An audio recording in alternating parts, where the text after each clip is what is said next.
quiero comenzar una nueva serie sobre patrones de diseño. En el primer capítulo hablaremos sobre el patrón de diseño Singleton, que es uno muy sencillo de entender. Cada nuevo episodio hablará sobre un nuevo patrón de diseño. Trataré de que cada capítulo no sea muy extenso, pero siempre intentando comunicar lo necesario para que se entienda. Bien, ahora comencemos. Primero describamos brevemente qué es un patrón de diseño, tema al que se le da bastante importancia en las carreras de ingeniería de software o similares. Un patrón de diseño no es más que una solución reutilizable para resolver problemas comunes al desarrollar o diseñar software. Es decir, son pautas que un equipo de desarrollo puede seguir para resolver un problema bajo estructuras efectivas ya comprobadas. Los patrones de diseño no son librerías, ni fragmentos de código, ni paquetes, sino más bien descripciones o recomendaciones detalladas de cómo resolver problemas comunes del desarrollo o diseño de software. Vamos, como una guía. Aclarado esto, hablemos del patrón de diseño Singleton. Podría hablar de etimología, de dónde se creó, de por qué se llama así, en fin, muchas de estas cosas. Pero quiero empezar de otra forma. Yo creo que una buena forma de aprender es entendiendo qué problemas me ayuda a resolver esto que estoy aprendiendo. Entonces comencemos con esto. Supongamos que estamos desarrollando un sistema web o una aplicación sin utilizar frameworks, lo que diríamos código vanilla. Por tanto, para conectarnos a una base de datos no estamos utilizando ningún paquete ni librería, sino la conexión típica a SQL desde un archivo o declarando los permisos en tu código. De esta forma, desde el código te conectas a la base de datos, realizas las consultas que quieras y cierras la conexión porque tu función o proceso terminó lo que necesitaba, ya sea escribir o recuperar datos. Pero ten en cuenta que para volver a consultar algo a la base de datos tendrás que abrir la conexión al gestor SQL. Y si tu proyecto tiene más procesos, puede suceder que al mismo tiempo otros procesos de tu proyecto también requieran abrir conexión a la base de datos. Bajo esta situación, ahora supongamos que 3 procesos de tu proyecto requieren modificar el mismo dato o, el mismo registro de la base de datos. Pero, por ejemplo, una de las funciones de tu proyecto depende de un campo de ese registro y otra función cambia el campo de ese registro. Como cada función en tu proyecto abre su propia conexión a la base de datos, cada uno crea su instancia de conexión en la memoria del computador. Por tanto, la información que una función cambie en el registro no lo sabrá la otra función que al mismo tiempo también está trabajando sobre el registro. Al terminar ambas funciones todo su proceso, resulta que ahora existe una inconsistencia en los datos. Esto es obvio, debido a que una función debió esperar que la otra función termine para recién modificar los datos del registro. Pero la función no puede saber que el registro está en otro proceso porque, recuerda, cada función creó su propia instancia en la base de datos.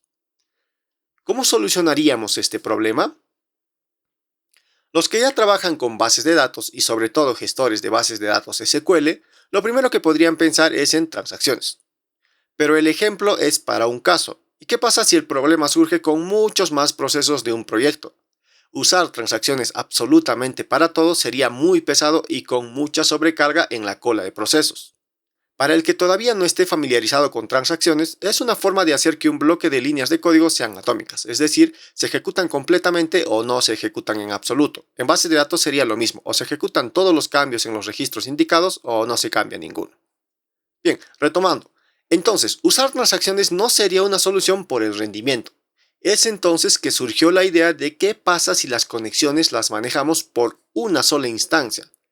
Es decir, que en vez de que cada proceso abra su instancia a la base de datos, exista una sola instancia global que se comparta por todo el proyecto cada vez que algún proceso la quiera utilizar. Para nuestro ejemplo de base de datos, solo una vez se abre la conexión a la base de datos y todas las demás funciones solo accederán a esa instancia que ya tiene la conexión. Años atrás, esta técnica fue muy utilizada. Si alguno de la vieja escuela recuerda la programación a 3 capas, pues estaba usando el patrón Singleton precisamente en la capa de datos, que es la que se encarga de interactuar con la base de datos. Este enfoque se basaba en la necesidad de mantener una única instancia de conexión a lo largo de la aplicación para garantizar la consistencia y eficiencia en el acceso a la base de datos. De esta manera, se evitaba abrir y cerrar conexiones repetidamente, lo que mejoraba la eficiencia y reducía la carga en el servidor de base de datos. Sin embargo, respecto a base de datos, en la actualidad ya se usa muy poco, porque surgieron nuevas técnicas que los frameworks u otras bibliotecas ya traen internamente implementadas. ¿Cómo es que crear una única instancia resuelve el problema que antes mencionamos? Para explicar esto, hablemos un poco más del patrón de diseño singleton. Esta técnica te recomienda representar la instancia global con una clase, el típico class que conocemos de programación orientada a objetos. Por ello también pertenece a la categoría de patrones de diseño creacionales, es decir, trabajan creando instancias u objetos de manera que sean independientes a un sistema. En términos más técnicos, sería un class con métodos y atributos como nosotros conocemos, con la particularidad de que se creará una única vez al ser llamado por primera vez durante la ejecución de nuestro proyecto, y que tendrá un método público al cual pueden acceder todas las partes, módulos o funciones del proyecto en general. Ojo, si lo pensamos un poco, cada que yo creo o escribo el new, luego el nombre de la clase, esto por teoría de programación orientada a objetos, lo que está haciendo es crear una instancia aparte para este objeto. Entonces, ¿cómo hago que una vez creada la clase nunca más vuelva a instanciarse durante la ejecución del proyecto? Para esto normalmente crearemos un constructor privado y un método estático que devuelve la única instancia. La secuencia que sigue este patrón sería cliente o computador que solicita el singleton a través de un método getInstance.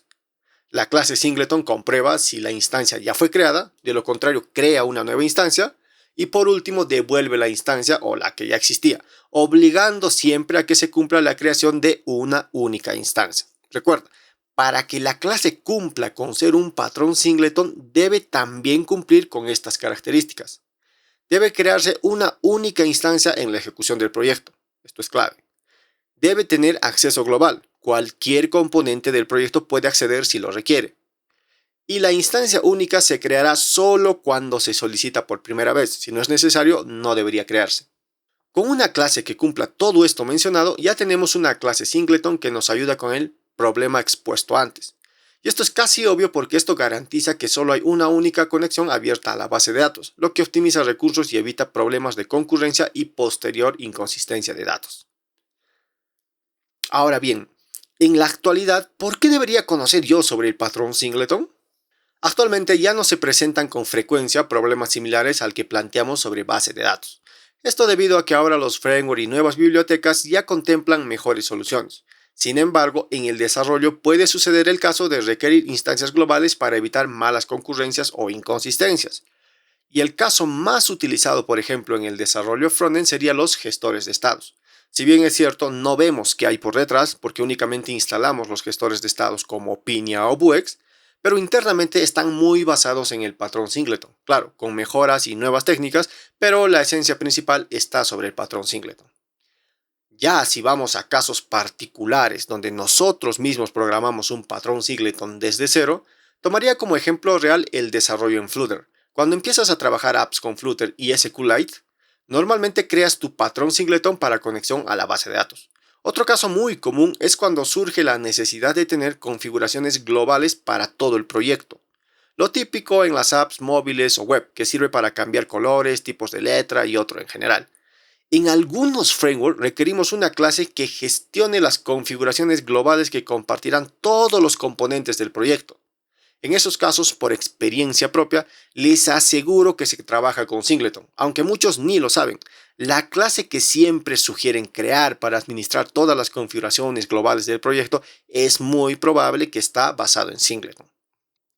También ten en cuenta que normalmente instalamos paquetes que resuelven algunos requerimientos de nuestro proyecto e indirectamente nos obligan a trabajar con singleton, desarrollando juegos, apps o webs.